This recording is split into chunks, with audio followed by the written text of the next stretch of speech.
Student, मैं हूँ रीना। आप देख रहे हैं रीना अकेडमी चैनल। आप सभी का मेरे चैनल पर स्वागत है। अपने आज के सेशन में आपके लिए लाई हूँ कक्षा 7 हिंदी पाठ्य पुस्तक बसंत भाग 2 का पाठ नंबर 8 साम एक किसान का संपूर्ण प्रश्न अभ्यास। तो स्टूडेंट, आप सभी अंत तक बने रहे हमारे साथ इस वीडियो में। इस वीडियो के अंत तक आपको इस पाठ से संबंधित संपूर्ण प्रश्न अभ्यास करवाए जाएंगे। तो आइए हम इस पाठ के प्रश्न अभ्यास को पढ़ते हैं और इसको सॉल्व करते हैं।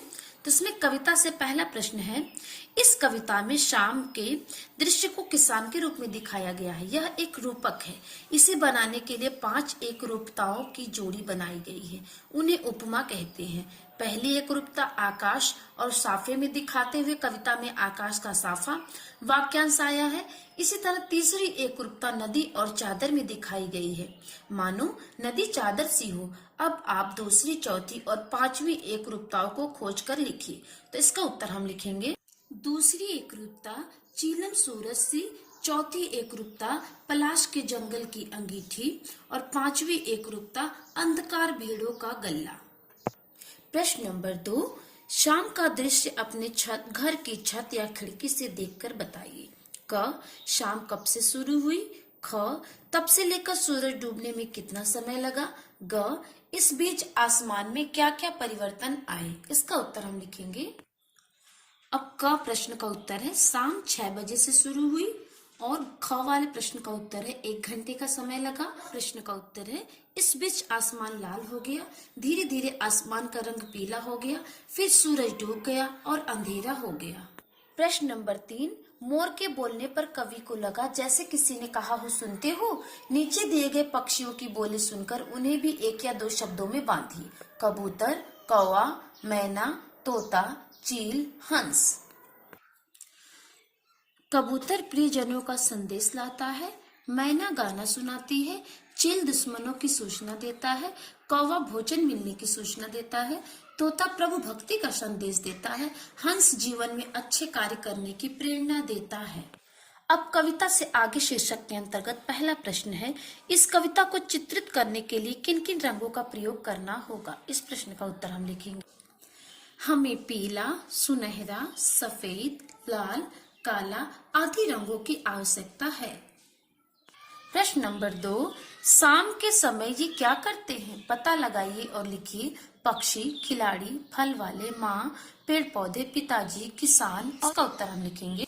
पक्षी अपने घोंसले में लौट आते हैं, खिलाड़ी अपने अभ्यास या खेल को समाप्त कर आराम करते हैं, फल वाले अपना सामान जल्दी बेचकर घर जाने का प्रयास करते हैं, माँ बच्चों के लिए खाना पकाने की तैयारी करती है, पेड़ पौधे वे भी विश्राम करना चाहते हैं, पिताजी दफ्तर से घर की ओर लौटते हैं, किसान खेतों में काम पूरा कर घर वापस आते हैं, बच्चे घर में अपने खेलते हैं या फिर खेलने का अभ्यास करते हैं। प्रश्न नंबर 3, हिंदी के एक प्रसिद्ध कवि सुमित्रा नंदन पंत ने संध्या का वर्णन इस प्रकार किया है। संध्या का झुटपुट, बांसों का झुरमुट, है चहक रही चिड़िया, टी टुट टुट। ऊपर दी गई कविता और सर्वेश्वर दयाल जी की कविता में आपको क्या मुख्य अंतर लगा, लिखिए। इसका उत्तर हम लिखेंगे। सुमित्रा नंदन पंत द्वारा लिखित कविता में प्रकृति के शाम के समय बांसों के झुरमुट में चिड़ियों की गतिविधियों का वर्णन है, जबकि कवि सर्वेश्वर दयाल सक्सेना द्वारा अपनी कविता शाम एक किसान के रूप में जाड़े की शाम के प्राकृतिक दृश्य का अनुपम ढंग से वर्णन किया है।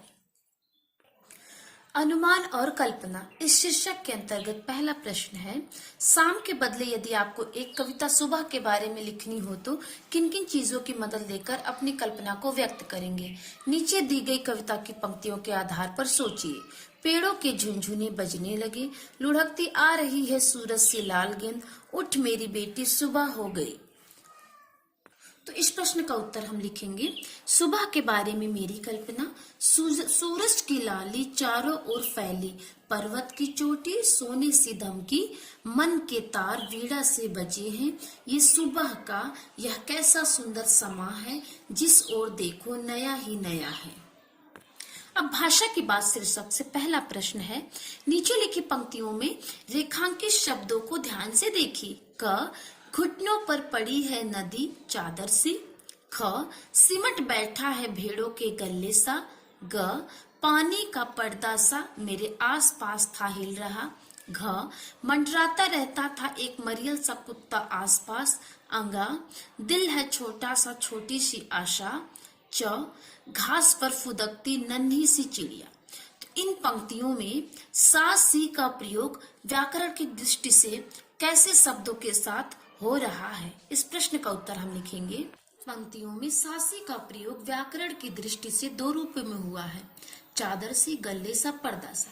इन शब्दों में सासी का प्रयोग उपमा के रूप में किया गया है और मरियल सा, छोटा सा, नन्ही सी, इन शब्दों का प्रयोग विशेषण के तौर पर किया गया है। जैसे चादर सी नदी अर्थात नदी के समान चादर, और भेड़ों के गले सा अर्थात भेड़ों के समान झुंड, और पर्दा सा अर्थात पानी पर्दे के समान। और दूसरी तरफ जो है मरियल सा कुत्ता अर्थात कमजोर कुत्ता, और छोटा सा दिल अर्थात छोटा दिल, और नन्ही सी चिड़िया अर्थात छोटी चिड़िया। इस तरह से इन शब्दों का प्रयोग इन रूपों में किया गया है। अब नेक्स्ट प्रश्न है भाषा की बात से प्रश्न नंबर 2 है, निम्नलिखित शब्दों का प्रयोग आप किस संदर्भों में करेंगे? प्रत्येक शब्द से 2-2 वाक्य बनाइए। औंधी, दहक, सिमटा। तो इस प्रश्न का उत्तर है औंधी शब्द से 2 वाक्य है। पहला वाक्य, शाम होते ही जोर से आंधी चलने लगी। भाषा के बाद शीर्षक से प्रश्न नंबर 2 है, निम्नलिखित शब्दों का प्रयोग आप किन संदर्भों में करेंगे? प्रत्येक शब्द से 2-2 वाक्य बनाइए। आंधी, दहक, सिमटा। तो आंधी शब्द से पहला वाक्य है, शाम होते ही जोर से आंधी चलने लगी। दूसरा वाक्य है, वह आंधी की तरह कमरे में आया और जोर जोर से चिल्लाने लगा। अब दूसरा शब्द है दहक।